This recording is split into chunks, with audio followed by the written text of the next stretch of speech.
থাইল্যান্ডের সাবেক প্রধানমন্ত্রী থাকসিন সিনাওয়াত্রা কারাগার থেকে মুক্তি পেয়েছেন। দুর্নীতি মামলায় তাকে কারাগারে পাঠানোর পর অবৈধভাবে হাসপাতালে অবস্থান করছিলেন থাকসিন। পরে আদালতের আদেশে তাকে কারাগারে পাঠানো হয়। ৮ মাস সাজা ভোগের পর সকালে ব্যাংককের ক্লং প্রেম সেন্ট্রাল কারাগার থেকে মুক্তি পেলেন থাকসিন। কারাগারের সামনে তাকে স্বাগত জানান পরিবারের সদস্য এবং রাজনৈতিক দলের কর্মীরা।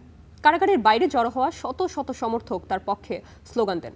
আপাতত আদালতের আদেশে প্যারোলে মুক্তি পেলেন থাকসিন, তবে মুক্ত অবস্থায় তাকে পায়ের গোড়ালিতে একটি ইলেকট্রনিক মনিটর পড়তে হবে, যাতে নিশ্চিত করা যায় যে তিনি দেশে অবস্থান করছেন।